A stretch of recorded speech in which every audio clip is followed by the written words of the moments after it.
శిథిలావస్థకు చేరిన వరంగల్ మ్యూజియం భవనం త్వరలోనే వరంగల్ కోటకు తరలిస్తామన్న మంత్రి.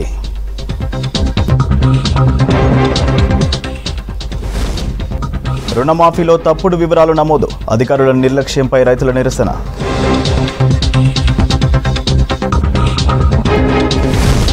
రాష్ట్రమంతటా గ్రామ పంచాయతీ సిబ్బంది ధర్నా, పెండింగ్ బిల్లులు చెల్లించాలని డిమాండ్.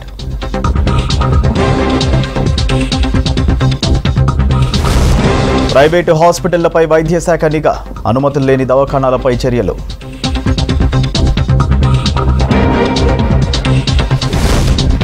ఏటూరు నాగారం ఐటీడీఏలో నిధుల కొరత, అభివృద్ధికి నోచుకొని గిరిజన గ్రామాలు.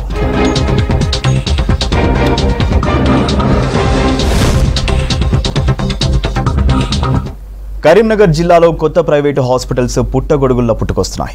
కొత్త బంగ్లా కనిపిస్తే చాలు ఏదో ఓ పేరుతో ప్రైవేట్ హాస్పిటల్ లేదా క్లినిక్ వెలుస్తోంది. అయితే ఇలాంటి హాస్పిటల్స్లోనే నిబంధనల ఉల్లంఘన జరుగుతున్నట్టు ఆరోపణలు వస్తున్నాయి. దీంతో వాటిపై జిల్లా వైద్యారోగ్య శాఖ నిఘా పెంచింది. వైద్యాధికారుల తనిఖీల్లో ప్రైవేటు హాస్పిటల్స్ బాగోతాలు ఒక్కొక్కటిగా వెలుగులోకి వస్తున్నాయి.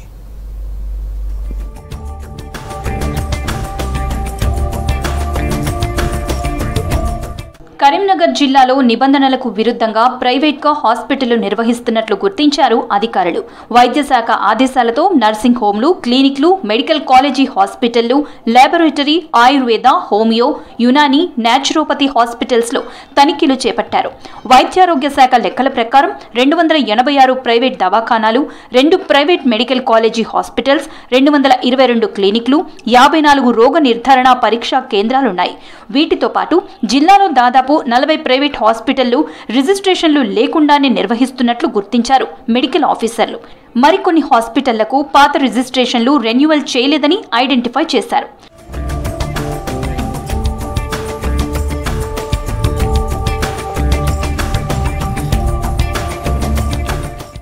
క్లినికల్ ఎస్టాబ్లిష్మెంట్ యాక్ట్ ప్రకారం ప్రైవేట్ హాస్పిటల్ పెట్టాలంటే ముందుగా కలెక్టర్ చైర్మన్గా ఉన్న జిల్లా రిజిస్ట్రేషన్ అథారిటీకి దరఖాస్తు చేసుకోవాలి.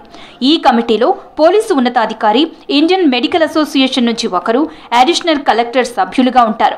మెడికల్ కౌన్సిల్లో రిజిస్ట్రేషన్ చేసుకున్న వారు మాత్రమే జిల్లా వైద్య ఆరోగ్య శాఖ నుంచి హాస్పిటల్ ఏర్పాటుకు అనుమతులు తీసుకోవచ్చు. కానీ పలు ప్రైవేట్ హాస్పిటల్ యాజమాన్యాలు రిజిస్ట్రేషన్ లేకుండానే హాస్పిటల్ నడుపుతున్నట్లు గుర్తించారు అధికారులు.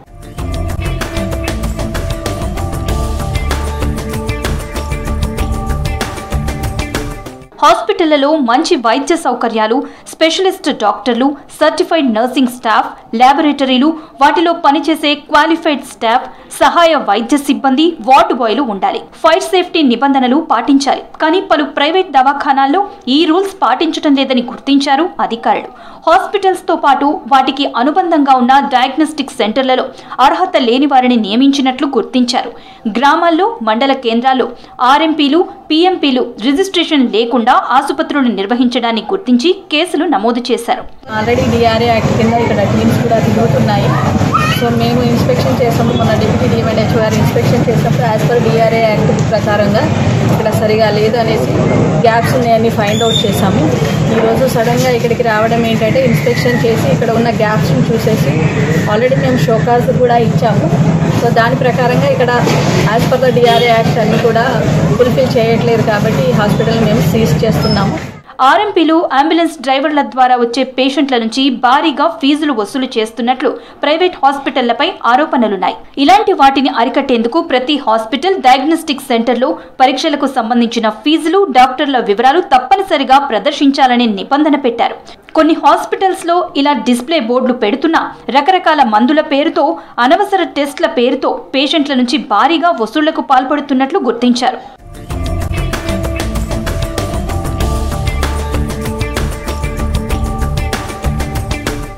కరీంనగర్ జిల్లాలో గుట్టుచప్పుడు కాకుండా లింగ నిర్ధారణ పరీక్షలు నిర్వహిస్తున్నట్లు గుర్తించారు అధికారులు.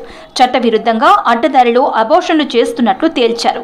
హుజూరాబాద్లోని ఓ ప్రైవేట్ హాస్పిటల్లో ఓ మహిళకు అబోర్షన్ చేసినట్లు గుర్తించి సీజ్ చేశారు. ఈ వ్యవహారంలో ఓ ఆర్ఎంపీతో పాటు ఆసుపత్రిలో పనిచేసే నర్స్, ల్యాబ్లో పనిచేసే ఒకరిద్దరు సహకరించినట్లు గుర్తించి అరెస్టు చేశారు. గతంలోనూ కరీంనగర్, జమ్మికుంటలోనూ అబార్షన్లు చేసిన సందర్భాలున్నాయి. డాక్టర్స్ ఎవరెవరు ఇన్వాల్వ్ అయ్యారు, ఏమైనా ఉందా అనేది కూడా మేము ఎంక్వైరీ చేసిన తర్వాత వాళ్ళ మీద యాక్షన్ కూడా తీసుకుంటాం. ఫైండ్ అవుట్ ఫాల్ట్ ఉన్నదంటే వాళ్ళ డిగ్రీ రిజిస్ట్రేషన్ కూడా క్యాన్సిల్ చేయాలి. డిఆర్ఏ యాక్ట్ క్యాన్సిలేషన్ చేస్తున్నాం, రిజిస్ట్రేషన్ క్యాన్సిల్ చేస్తాం. అందులో పేషెంట్స్ ఎవరు లేరు. మేము ఇప్పుడు హాస్పిటల్ అంతా కూడా విజిట్ చేసాము. నో ఇన్ పేషెంట్స్ ఎవరు కూడా లేరు. So already this should be closed and no one should come. పుట్టగొడుగుల్లా వెలిసిన హాస్పిటళ్లలో గ్రౌండ్ లెవెల్లో తనిఖీలు చేస్తే అనేక అక్రమాలు వెలుగు చూసే అవకాశం ఉంది. ఆ దిశగా అధికారులు చర్యలు చేపట్టాలంటున్నారు జిల్లా ప్రజలు. రాష్ట్ర ఆర్థిక పరిస్థితి బాగోలేదన్నారు చెన్నూరు ఎమ్మెల్యే వివేక్ వెంకటస్వామి. గత సీఎం కేసీఆర్ రాష్ట్రంపై 7 లక్షల కోట్ల అప్పుల భారాన్ని మోపాడని తెలిపారు. సీఎం రేవంత్ రెడ్డి ఆర్థిక వ్యవస్థను మెరుగుపరుస్తున్నారని తెలిపారు. జైపూర్ మండలంలో పలు గ్రామాల్లో పర్యటించారు ఎమ్మెల్యే. మందమరి మండలం అందుగులపేట్, పులిమడుగు గ్రామ శివారులో పెద్దవాగుపై కల్వర్ట్లు నిర్మించాలని ఎమ్మెల్యేను కోరారు గ్రామస్తులు. కల్వర్ట్ల నిర్మాణానికి మంత్రి సీతక్కతో మాట్లాడి స్పెషల్ గ్రాంట్స్ మంజూరయ్యేలా చూస్తానని హామీ ఇచ్చారు ఎమ్మెల్యే వివేక్. గ్రామస్తుల డిమాండ్ ఇదే ఉంది, ఇక్కడ కల్వర్ట్ కట్టించాలని చెప్పి వాళ్ళందరూ అప్పుడు కూడా బ్రిడ్జ్ కట్టిమన్నారు.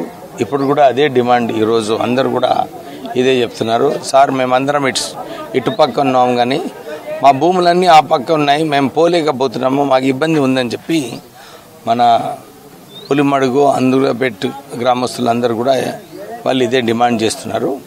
నేను పంచాయతీరాజ్ మినిస్టర్ సీతక్క గారితో కలిసి ఈ 2 బ్రిడ్జ్లకు మళ్ళీ రీశాంక్షన్ కావాలి, మంత్రి గారితో మాట్లాడి ఈ సమస్య దీన్ని శాంక్షన్ చేపించి వీళ్ళకు ఈ పనులు కూడా మొదలు పెట్టడానికి చర్యలు తీసుకుంటాం.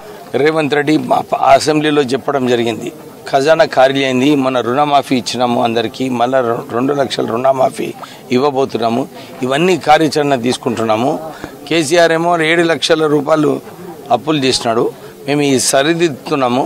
ఈ కల్వర్ట్ కూడా కట్టించడానికి స్పెషల్ ఫండ్స్ తీసుకురావాల్సి వస్తుంది, తీసుకొచ్చి పనిచేస్తా. మహబూబాబాద్ జిల్లా కేసముద్రంలో పెండింగ్ బిల్లులు చెల్లించాలంటూ గ్రామ పంచాయతీ వర్కర్స్ యూనియన్ ఆధ్వర్యంలో ఎంపీడీఓ కార్యాలయం ఎదుట సిబ్బంది ధర్నాకు దిగారు. కనీస వేతనం అమలు చేయాలని, పీఎఫ్, ఈఎస్ఐ సౌకర్యం కల్పించి ఉద్యోగ భద్రత కల్పించాలని డిమాండ్ చేశారు. మల్టీపర్పస్ విధానాన్ని రద్దు చేయాలన్నారు. ప్రభుత్వం తమ సమస్యలు పరిష్కరించకపోతే ఆందోళనలు చేస్తామని హెచ్చరించారు గ్రామ పంచాయతీ సిబ్బంది.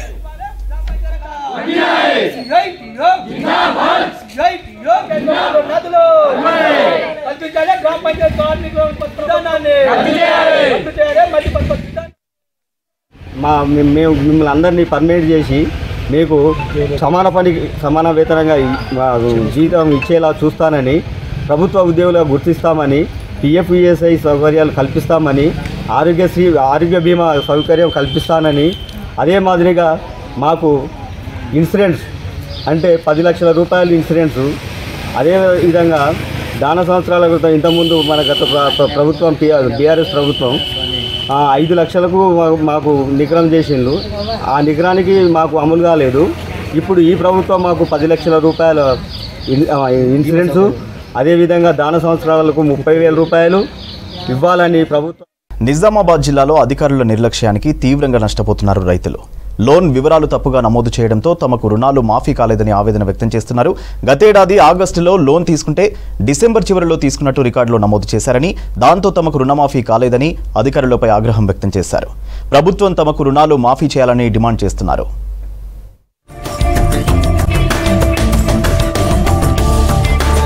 నిజామాబాద్ జిల్లాలో వేల సంఖ్యలో రైతులకు రుణమాఫీ కాలేదు.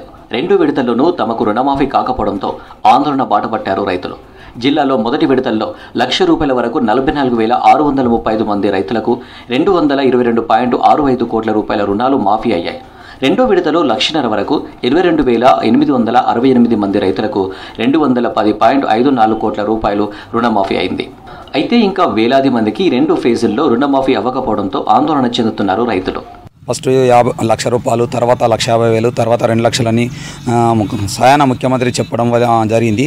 ఎందుకంటే కొందరికి రేషన్ కార్డు లేకపోవడం వలన అదే 1,00,000 రూపాయల లోపు లోన్ తీసుకున్న రైతులకైతే ఇప్పటిదాకా 40,000, 50,000, 1,00,000 ఉన్న వాళ్ళకి సుఖ ఏదో డాక్యుమెంట్ ప్రాబ్లము, లేకుంటే రెన్యువల్ చేసుకోకపోవడము, రేషన్ కార్డు లేకపోవడం వలన మాఫీ కావట్లేదు.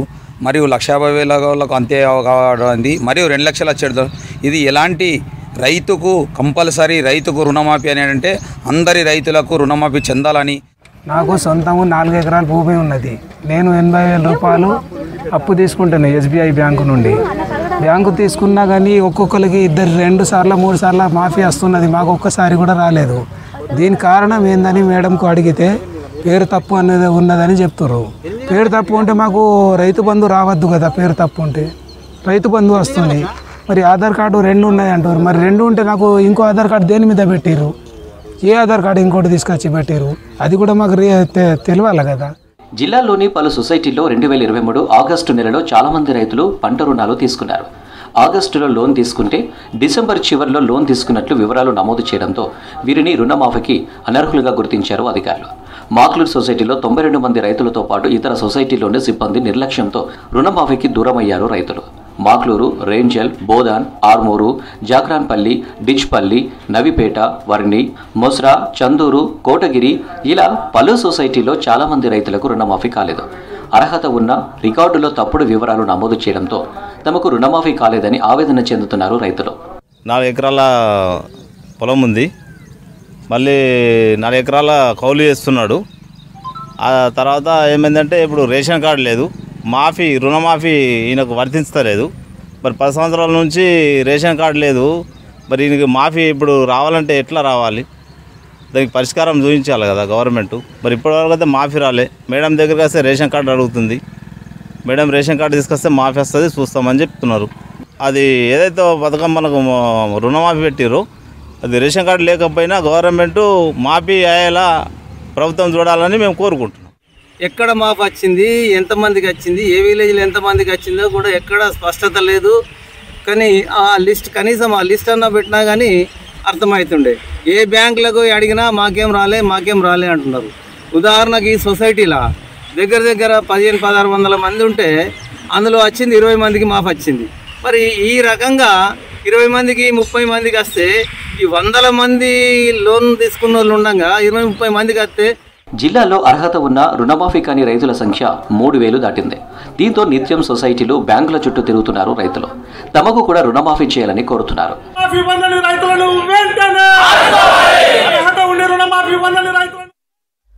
ములుగు జిల్లా ఏటూరు నగరం ఐటీడీఏలో నిధుల కొరతతో గిరిజన గ్రామాల్లో సమస్యలు అపరిష్కృతంగానే మిగిలిపోతున్నాయి. విద్య, వైద్యం, రోడ్లు వంటి మౌలిక సదుపాయాలు లేక ఇబ్బంది పడుతున్నారు ఆదివాసీలు. అటు పోడు భూముల సమస్య పరిష్కరించాలని నిత్యం ఆందోళనలు కొనసాగుతూనే ఉన్నాయి. ప్రభుత్వం స్పందించి తండాలను అభివృద్ధి చేయాలని, పోడు భూములకు పట్టాలు ఇవ్వాలని డిమాండ్ చేస్తున్నారు ఆదివాసీ సంఘం నేతలు.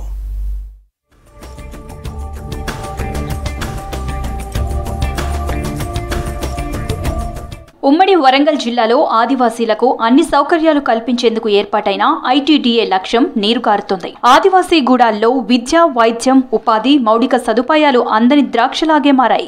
గత జనాభా లెక్కల ప్రకారం ఉమ్మడి జిల్లాలో 1,74,000 మంది ఆదివాసీలున్నారు. వీళ్ల సమగ్ర అభివృద్ధి కోసం 1986లో ములుగు జిల్లా ఏటూరు నాగారం పరిధిలో ఐటీడీఏ ఏర్పాటు చేసింది అప్పటి ప్రభుత్వం. కానీ తెలంగాణ ఏర్పడిన తర్వాత ఐటీడీఏను గత ప్రభుత్వం పట్టించుకోలేదని, నిధులు లేక ఐటీడీఏ ఉత్సవ విగ్రహంలా మారిందని ఆరోపిస్తున్నారు ఆదివాసీలు.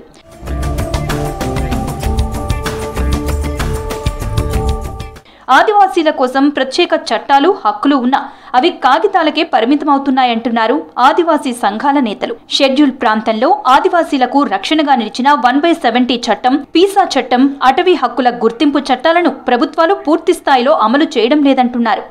ఆదివాసీ ప్రాంతాలలో వైద్య సౌకర్యం కానీ విద్య అందుబాటులో లేకపోవడంతో వాళ్ళు బయట ప్రపంచాన్ని తెలియలేకపోతున్నారు. కాబట్టి ఈ కేంద్ర ప్రభుత్వాలు, కేంద్ర రాష్ట్ర ప్రభుత్వాలు కూడా ఈ ఆదివాసుల మీద ప్రత్యేకమైన దృష్టి సాధించి అభివృద్ధిని చేసినట్లయితే దేశం కూడా అభివృద్ధి వైపు పోతుందని భావిస్తున్నాము. ఆదివాసీలకు జీవనాధారమైన పోడు భూములకు హక్కు పత్రాలు కల్పించాలని ఏజెన్సీలో నిత్యం ఆందోళనలు కొనసాగుతున్నాయి.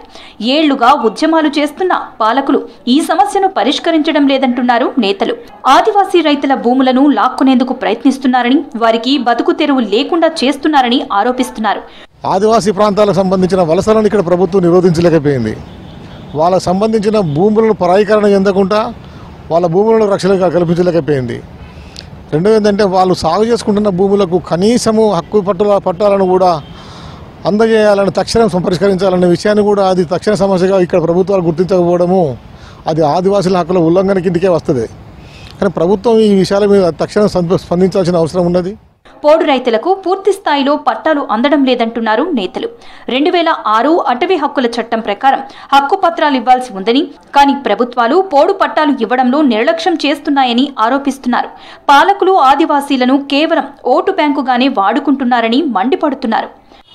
మన గౌరవ ముఖ్యమంత్రి గారు ఒక మంచి నిర్ణయం తీసుకున్నారు. అంటే ఏవైతే వెనుకబడ్డటువంటి తెగలు ఉన్నాయో వాళ్ళందరికీ కూడా ప్రత్యేక కమిషన్స్ పెట్టి తప్పకుండా డెవలప్ చేస్తామని ఆదివాసీ కమిషన్ అని, తర్వాత ఎరుకల కమ్యూనిటీకి వాళ్ళకు కమిషన్ అని, తర్వాత బంజారా కమ్యూనిటీకి వాళ్ళ డెవలప్మెంట్కు కమిషన్ అని ఏర్పాటు చేయడం జరిగింది. ఈ సందర్భంగా మేము ప్రభుత్వాన్ని కోరేది ఏంటంటే మీరు తప్పకుండా ఈ కమిషన్స్ ద్వారా ప్రత్యేకమైనటువంటి ఫండ్ కేటాయించి తప్పకుండా వాళ్ళని విద్య, వైద్యము, తర్వాత మిగతా అభివృద్ధి రంగాలలో డెవలప్మెంట్ రావడానికి తప్పకుండా ప్రణాళికలు చేస్తే కనుక బాగుంటుందని మేము ఈ సందర్భంగా తెలియజేస్తున్నాం. ఇప్పటికైనా పాలకులు తమ సమస్యలను పరిష్కరించాలని కోరుతున్నారు ఆదివాసీలు. పోడు భూముల సమస్యలను పరిష్కరించి గిరిజన గ్రామాల్లో విద్య, వైద్యం, ఉద్యోగం, ఉపాధి, మౌలిక సౌకర్యాలు కల్పించాలంటున్నారు. కరీంనగర్లో స్మార్ట్ సిటీ పనుల్లో భాగంగా ఆర్ట్స్ కాలేజీ గ్రౌండ్లో నిర్మించిన పార్క్ను ఈ నెల 16న ప్రారంభిస్తున్నట్లు తెలిపారు మేయర్ సునీల్ రావు. పార్క్లో పనులను పరిశీలించిన మేయర్ 6 ఎకరాల్లో పార్క్ నిర్మించామన్నారు. వాకింగ్ కోసం ప్రత్యేక సింథటిక్ ట్రాక్, వాటర్ ఫౌంటైన్స్, చిన్నపిల్లల కోసం గేమింగ్ జోన్ ఏర్పాటు చేశామన్నారు. ఫుడ్ కోర్టులు కూడా ఏర్పాటు చేసినట్లు చెప్పారు. జ్యోతిబా పూలే గ్రౌండ్ ప్రజలకు అందుబాటులోకి వచ్చిందని, త్వరలోనే పార్కును కూడా అందుబాటులోకి తెస్తామని తెలిపారు మేయర్. పూర్తి చేసుకొని ఈ పార్కును మరి ప్రజలకు అంకితం చేసేందుకు మరి మేము సిద్ధమవుతా ఉన్నాం. త్వరలోనే నగర ప్రజలకు మంచి అందమైన పార్కు మేము అందుబాటులోకి తీసుకొస్తామని చెప్పి తెలియజేస్తూ, దీంతోపాటు మంకమతుల్లో రాజీవ్ పార్క్ కావచ్చు, మరి ఇంకా చాలా చోట 20-25 పార్కులు కూడా గతంలోనే అందుబాటులో తీసుకొచ్చినాం. రాజీవ్ పార్క్ పనులు కూడా వచ్చే నెల ఆఖరికల్లా కంప్లీట్ చేసుకుని అది కూడా ప్రజలకు అందుబాటులో తీసుకొస్తాం. ప్రజలు ఏ ప్రాంతంలోని వారు ఆ ప్రాంతంలో ఉన్నటువంటి ఖాళీ స్థలాలను అభివృద్ధి చేసి మరి ఒక కూర్చునేందుకు కావచ్చు, లేకపోతే నడుచుకునేందుకు కావచ్చు, లేకపోతే చిన్నగా ఏదైనా వేరే జిమ్ లాంటిది కావచ్చు, అనేక రకాలుగా కూడా ఏర్పాటు చేసే ప్రయత్నం చేస్తూ ఉన్నాం. గతంలోనే నగరంలో 30 జిమ్లు ఓపెన్ చేసినా మళ్ళీ 30 జిమ్లకు కూడా త్వరలోనే టెండర్ పిలవబోతా ఉన్నాం. కాబట్టి నగర ప్రజలకు ఎక్కడికక్కడ కూడా ప్రజలు మంచి ఆహ్లాదకరంగా, సంతోషకరంగా ఉండేందుకు మా నగరపాలక సంస్థ. కరీంనగర్లో నిర్మాణం పూర్తయిన డబుల్ బెడ్రూమ్ ఇళ్లను అర్హులైన పేదలకు పంపిణీ చేయాలని డిమాండ్ చేశారు సిపిఎం నగర కార్యదర్శి సత్యం. చింతగుంట, పద్మానగర్లో డబుల్ బెడ్రూమ్ ఇళ్లను పరిశీలించారు నేతలు. కోట్ల రూపాయలతో నిర్మించిన ఇల్లు ప్రజలకు కేటాయించకపోవడంతో నిరుపయోగంగా మారాయన్నారు. వెంటనే ఇల్లు పంపిణీ చేయాలని, లేదంటే తామే పేదలతో వచ్చి ఇళ్లను ఆక్రమిస్తామని హెచ్చరించారు నేతలు.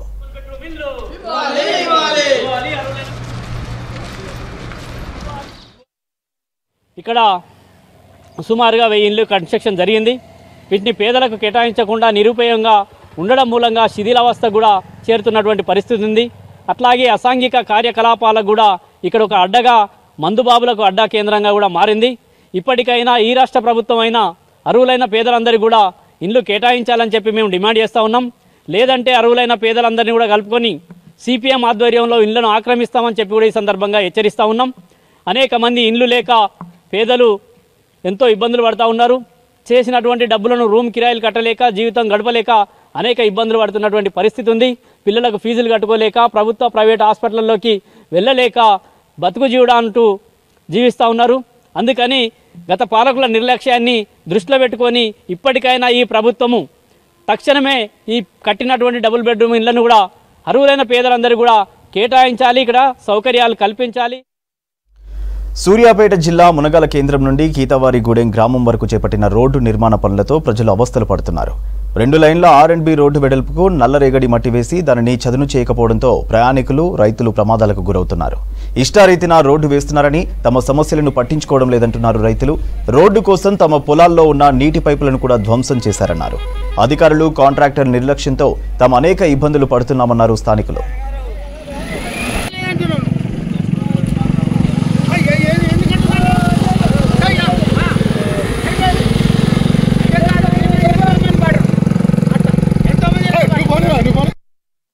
నేను 20 ఎకరాల పొలం కౌలు చేస్తున్నా.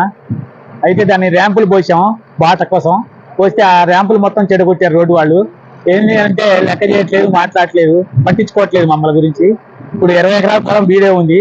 కూలీలు రావడానికి, ట్రాక్టర్ పోవడానికి ఇబ్బంది అవుతుంది. ఈ జాతీయ రహదారి ఎంతో ఇది కొత్తేం టు మునగాల రోడ్డు. ఇది ఎప్పుడో ఎండాకాలం చేసే పని మునగాలం చేస్తారు. ఈ రోజుకి 2-3 పడుతున్నారు బండ్ల మించి. ఆటో వాళ్ళు రావడానికి పోవడానికి ఇబ్బంది అవుతుంది. ఉదయం సాయంత్రం ఆటో వాళ్ళు దిగబడుతున్నాయి, మొత్తం ట్రాక్టర్లు దిగబడుతున్నాయి, ఆడికి ఇబ్బందులు అవుతున్నాయి. పోయేటట్టు దారి ఇబ్బంది లేకుండా చేయమని కోరుకుంటున్నాం. 6 ఎకరాల పొలం ఉంది. 15 ఏళ్ల కింద పైపులు వేసినాడ లోలు గోనలు వేసుకొని మోటార్లు పెట్టుకుంటుంటే దాని మొత్తం 3 రోజుల కింద నీళ్ళు వచ్చినాయి. అడిపోతే వాళ్ళు కుట్లేం పెట్టి వాటి పక్క తీసి మొత్తం దాని మీద మట్టిపోసి ఈనాడు అడుగుతుంటే నాకు తెలవదు అని ఒకళ్ళ మీద ఒకళ్ళు చెప్తుర్రు. పొలాలకు కొలతలు మించి గుళ్ళు లోపలికి దోసిర్రు. దాన్ని రోడ్డుకి ఏమంటే ఎన్ని బతిలాడినా కూడా ఎవరు లెక్క చేయట్లే. మమ్మల్ని మొత్తం పొలాన్ని మొత్తం 100 మంది ఎగస్ట్రా దోసిర్రు కొలతలకు మించి. ఒక్కడ ఒక కొలత తీస్తుర్రు. కామారెడ్డి జిల్లాలో ఏకంగా కలెక్టర్ పేరు మీద మోసాలకు పాల్పడుతున్నారు సైబర్ నేరగాళ్లు. కలెక్టర్ ఆశీష్ సాంగ్వన్ పేరు మీద ఫేక్ వాట్సాప్ క్రియేట్ చేసి డబ్బులు పంపాలంటూ అమాయక ప్రజలను మోసం చేస్తున్నారు. ఈ విషయాన్ని కలెక్టర్ దృష్టికి తీసుకెళ్లారు సిబ్బంది. కలెక్టరేట్ ఏఓ సయ్యద్ అహ్మద్ మస్రాద్ పోలీసులకు ఫిర్యాదు చేశారు. సైబర్ మోసాల పట్ల అప్రమత్తంగా ఉండాలని సూచించారు పోలీసులు.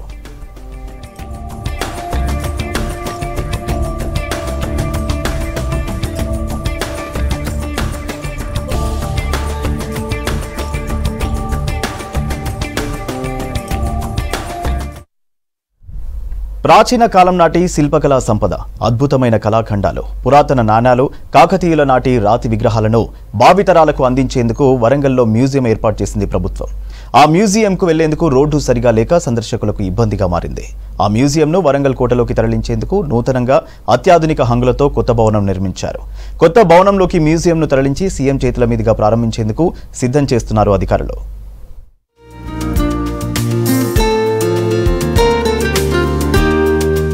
వరంగల్ నగరం నడిబొడ్డున 1985లో అప్పటి ప్రభుత్వం నిర్మించిన మ్యూజియంకు సందర్శకుల తాకిడి పెరిగింది.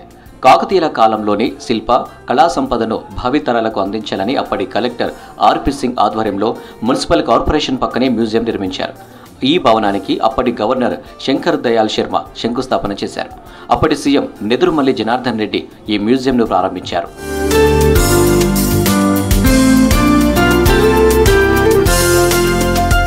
ఈ మ్యూజియంలోని కాకతీయుల నాటి శిల్పాలు, సరస్వతి, గణపతి విగ్రహాలతో పాటు 300 నాణేలు, చోళులు, చాళుక్యులు, కాకతీయులు వినియోగించిన వస్తువులు, వంట గిన్నెలు, మట్టి పాత్రలు, 7 పడగల సర్పం, పడగ విప్పి ఉన్న శిల్పం, ఇతర విగ్రహాలు సందర్శకులను ఆకట్టుకున్నాయి. నగరంలోని తూర్పుకోట, 1000 స్తంభాల దేవాలయంను చూసేందుకు వచ్చిన పర్యాటకులు అక్కడి నుంచి ఈ మ్యూజియంకు కూడా వస్తుంటారు.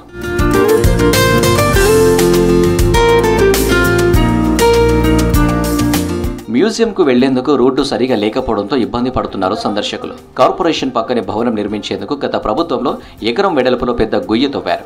నిధులు మంజూరు చేయకపోవడంతో భవన నిర్మాణాన్ని పట్టించుకోలేదు అధికారులు. ఇప్పుడు ఆ గొయ్యిలో నీరు నిలిచి ప్రమాదకరంగా మారింది. మ్యూజియంకు వెళ్లే రోడ్డు ఇరుకుగా ఉండడంతో రాకపోకలకు ఇబ్బంది అవుతుంది. మ్యూజియం పాత బిల్డింగ్ శిథిలావస్థకు చేరడంతో కొత్త బిల్డింగ్ నిర్మించారు అధికారులు. కొత్త భవనంలోకి మ్యూజియంను తరలించాలంటున్నారు జనం. కాకతీయ మ్యూజియం గార్డెన్ ఉండే అది కూడా మూలన పడిపోయింది. కాబట్టి ఇప్పటికైనా కూడా ఈ యొక్క కట్టడాన్ని వెలుగులోకి తీసుకొచ్చి ఇప్పుడు మన మంత్రివర్యులు దీన్ని చూస్తూ ఉన్నారు. ఇమీడియట్లీ దీనికి నిధులు కేటాయించి ఈ నిధులతో పాటు ఇందులో ఉన్న మౌలిక వసతులు అన్నీ కల్పించి వెంటనే అక్కడున్న ప్రతి వస్తువును తీసుకొచ్చి ఈ మ్యూజియాన్ని కనుక మనం పర్యాటకులకు అందుబాటులోకి తీసుకొచ్చేది ఉంటే ఈ కిలా వరంగల్ చూడడానికి, అదేవిధంగా కుష్మహాల్ కానీ ఈ చుట్టుపక్కల చూడడానికి అనేక మంది పర్యాటకులు ఇటుకు వస్తున్నారు. వాళ్ళు దీన్ని చూసే అవకాశం ఏర్పడితే పాత భవనం నుంచి వరంగల్ కోటలోకి మ్యూజియం తరలిస్తే బాగుంటుందన్నారు స్థానికులు. దీనిపై ప్రభుత్వం నిర్ణయం తీసుకోవాలని కోరారు. వరంగల్ కోటలోకి మారిస్తే తూర్పు కోట చూసేందుకు వచ్చిన సందర్శకులు మ్యూజియంను కూడా చూసేందుకు సులభంగా ఉంటుందని అభిప్రాయపడ్డారు. సో ప్రభుత్వం ఇప్పటికైనా చొరవ చూపించి వరంగల్ కోటలో నిర్మాణంలో ఉన్న మ్యూజియాన్ని త్వరగా పూర్తి చేసి అక్కడ మున్సిపల్ కార్పొరేషన్ ప్రాంగణంలో ఉన్నటువంటి మ్యూజియాన్ని ఎంత త్వరగా వీలైతే అంత త్వరగా ఇక్కడికి షిఫ్ట్ చేస్తే వరంగల్ కోటకి దాదాపు రోజుకి 2000 మంది పైన పర్యాటకులు వస్తుంటారు. వాళ్ళందరూ కాకతీయ సామ్రాజ్య చరిత్రను గురించి తెలుసుకోవడానికి, అక్కడ ఉన్నటువంటి శాసనాలని, శిల్పాలని, కాకతీయ నాణాలని, ఇతరత్ర విశేషాలని చూడడానికి ఒక మ్యూజియం మంచి కేంద్రంగా అవుతుంది. మ్యూజియం కోసం నిర్మించిన కొత్త భవన నిర్మాణం పూర్తయినా మ్యూజియం ఇంకా తరలించలేదు. మరోవైపు పాత బిల్డింగ్ శిథిలావస్థకు చేరడంతో కళా సంపద దుమ్ము పట్టిపోతుంది. ఈ మధ్య కొత్త భవనాన్ని పరిశీలించిన మంత్రి కొండ సురేఖ మ్యూజియం ఈ భవనంలోకి తరలించి సీఎం రేవంత్ రెడ్డి చేతుల మీదుగా ప్రారంభిస్తామని చెప్పారు. 9th సెప్టెంబర్కు కాలేజీ బిల్డింగ్ ఏదైతే ఉందో ఆయన పుట్టినరోజు సందర్భంగా ముఖ్యమంత్రి గారు వరంగల్ రాబోతా ఉన్నారు. ఆ సందర్భంలోనే ఈ యొక్క బిల్డింగ్ను కూడా ఓపెనింగ్ చేయాలని చెప్పి మేము చెప్పడం జరిగింది. ఎక్కడైతే గుళ్ళు ఉన్నాయో ఆ గుళ్ళు దాదాపు 20 టెంపుల్స్ కాకతీయుల కాలం నాటివి ఇక్కడ చుట్టుపక్కల ఉన్నాయని చెప్పారు. వీటన్నిటిని కూడా మొత్తం కూడా యూజ్లకు తీసుకురావాలనేదే మా యొక్క ముఖ్య ఉద్దేశము. నూతన భవనంలోకి మ్యూజియం తరలిస్తే పర్యాటకంగా వరంగల్ మరింత అభివృద్ధి చెందే ఛాన్స్ ఉంది. చారిత్రక 1000 స్తంభాల గుడి, ఖిలా వరంగల్, కాకతీయ శిల్ప కళా సంపద చూసేందుకు వచ్చే పర్యాటకులు పక్కనే ఉన్న వరంగల్ మ్యూజియాన్ని కూడా సందర్శించవచ్చని చెబుతున్నారు స్థానికులు. రాష్ట్రానికి 2 రోజులు రెయిన్ అలర్ట్ ప్రకటించారు హైదరాబాద్ వాతావరణ శాఖ అధికారులు. ఇవాళ జిల్లాలో తేలికపాటి నుంచి మోస్తరు వర్షాలు పడే ఛాన్స్ ఉందని తెలిపారు. గంటకు 30 నుంచి 40 కిలోమీటర్ల వేగంతో ఈదురుగాలులు వీయొచ్చన్నారు. సిటీలో వాతావరణం మేఘావృతమై ఉంటుందని చెప్పారు. ఈ నెల 3వ వారంలో భారీ వర్షాలు పడే అవకాశం ఉందని తెలిపారు. ప్రభావం అంటే ఏమీ లేదండి. ప్రస్తుతానికి జార్ఖండ్ మీదుగా ఒక ఉపరితల ఆవర్తనం కొనసాగుతుంది. ఇది కొద్దిగా మీదకి వెళ్ళేసరికి కొంచెం టిల్ట్ అవుతుంది. కాబట్టి దీని యొక్క ప్రభావం వల్ల మనకి వచ్చే 24 గంటల్లో కూడా అక్కడ తెలంగాణ రాష్ట్రం మొత్తం మీదుగా అక్కడక్కడ మోస్తరు వర్షాలు కురిసే అవకాశం అయితే కనిపిస్తుంది. ముఖ్యంగా ఉత్తర తెలంగాణ జిల్లాల్లో అక్కడక్కడ 1-2 చోట్ల భారీ వర్షపాత సూచనలు కూడా కనిపిస్తున్నాయి. రేపు దీని యొక్క ప్రభావం పూర్తిగా మనకి ఉత్తర భారతదేశం మీదుగా ఉంటుంది. కాబట్టి మనకి రేపు ప్రభావం తగ్గి అక్కడక్కడ రాష్ట్రం మొత్తం మీదుగా అక్కడక్కడ చాలా చోట్ల మోస్తరు వర్షపాతం నమోదే అవకాశం అయితే కనిపిస్తుంది అన్నమాట. హైదరాబాద్లో వెదర్ కండిషన్ ఎట్లా ఉండనుంది మేడం ఇవాళ? ఈరోజు రేపు చూసుకున్నట్లయితే పూర్తిగా మేఘావృతమైన వాతావరణం ఉంటుంది. సాయంత్రం కొద్దిగా జల్లులు కూడా కురిసే అవకాశం అయితే కనిపిస్తుంది. రేపు మనకి కొద్దిగా మేఘావృతమైన తోడు తేలికపాటి జల్లులు కురిసే అవకాశం అయితే ఉందన్నమాట. ఇప్పటి వరకు మనకి సాధారణంగానే నమోదవడం అయితే జరిగింది. దాదాపుగా జూన్ మొదటి వారం నుంచి ఇప్పటి వరకు చూసుకున్నట్లయితే రాష్ట్రం మొత్తం మీదుగా సాధారణ కంటే కొంచెం అధికంగానే చెప్పొచ్చు. ఒక్క సంగారెడ్డి మినహా మిగతా జిల్లాలన్నీ సాధారణంగానే ఉన్నాయి రాష్ట్రంలో చూసుకున్నట్లయితే. కానీ వచ్చే వారంలో కొద్దిగా వర్షపాతం తగ్గే సూచన ఉంది. తర్వాత ఆగస్టు 3వ వారం నుంచి మరింతగా సమృద్ధిగా వర్షాలు కురిసే. ఎగువ నుంచి నాగార్జున సాగర్కు వరద ఉధృతి కొనసాగుతోంది. సాగర్ 26 గేట్లు ఎత్తి నీటిని రిలీజ్ చేస్తున్నారు. నీటి మట్టం అంతకంతకు పెరుగుతుండటంతో 22 గేట్లను 5 అడుగుల మేర, 4 గేట్లను 10 అడుగుల మేర ఎత్తి నీటిని వదులుతున్నారు. సాగర్ పూర్తి స్థాయి నీటి మట్టం 590 అడుగులు కాగా ప్రస్తుతం 585 అడుగుల మేర నీరు చేరింది. ఇకటు సాగర్లోకి ఇన్ఫ్లో 3,50,000 క్యూసెక్లు ఉండగా అవుట్ఫ్లో 2,70,000గా నమోదైంది. అటు సాగర్ నుంచి భారీగా వరద వస్తుండటంతో దిగువన పులిచింతల ప్రాజెక్టు నిండుకుండలా మారింది.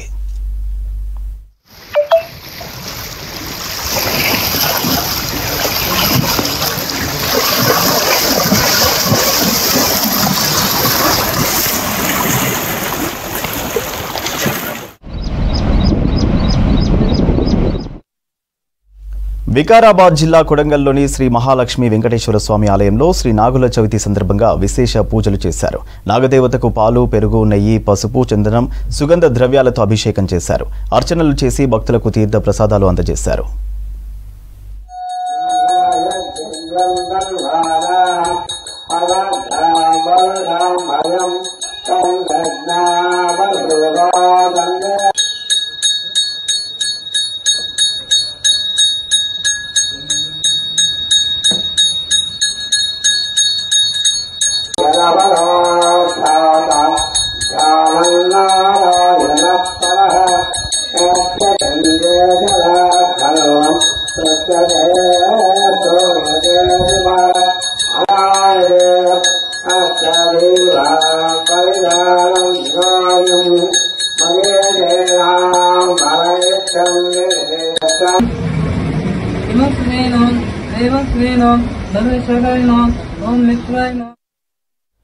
మహబూబాబాద్ జిల్లాలో విధులను బహిష్కరించి ఆందోళన చేపట్టారు న్యాయవాదులు. జనగామ పిఎస్లో లాయర్ దంపతులపై పోలీసులు దాడి చేయడం కరెక్ట్ కాదన్నారు.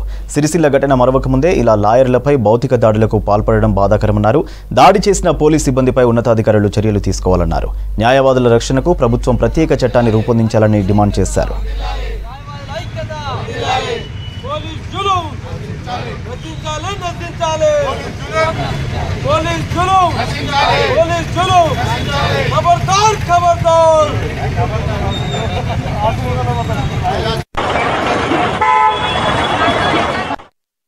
అన్యాయానికి మా బార్ అసోసియేషన్ 2 రోజులు బైకాట్ చేస్తున్నారు. ఇవాళ రేపు మా డిమాండ్స్ ఏంటంటే ఇమ్మీడియట్లీ సీఏ గారిని సస్పెండ్ చేయాలి, ప్లస్ వారి మాకు అన్యాయం జరిగినందుకు వారిని శిక్షించాలనే ఉద్దేశంతో మా బార్ అసోసియేషన్ మొత్తం ఫెడరేషన్ ఇచ్చింది, 2 days ఇచ్చింది. దానికి మీ అందరం సహకరిస్తున్నాం.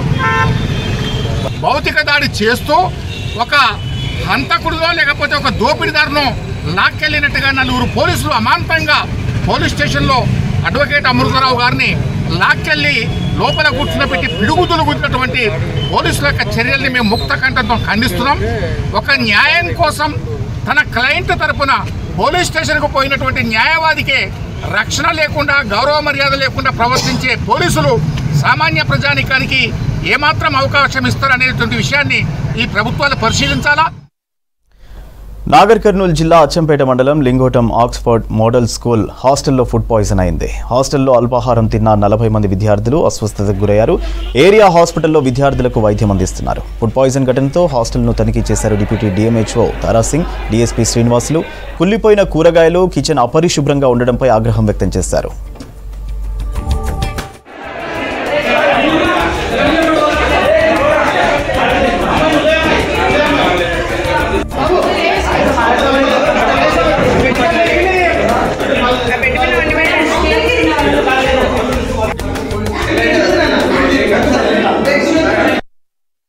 పొద్దుగాల ఆక్స్ఫర్డ్ స్కూల్ నుంచి ఈరోజు పొద్దుగాల టిఫిన్ తిన్నారు, చపాతి అండ్ పెసరపప్పు పెట్టిర్రు.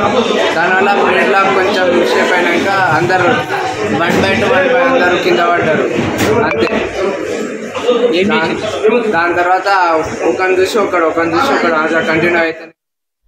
ఖమ్మం జిల్లా మధిరలో పెంపుడు కుక్కకు సీమంతం చేసి మూగజీవాల పట్ల ఔదార్యాన్ని చాటుకున్నారు ఓ మహిళ.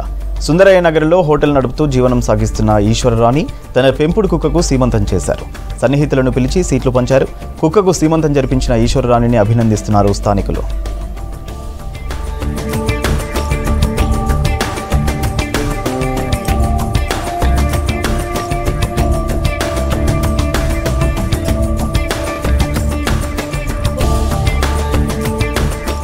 ఇవి bulletin updates. Keep watching V6 news.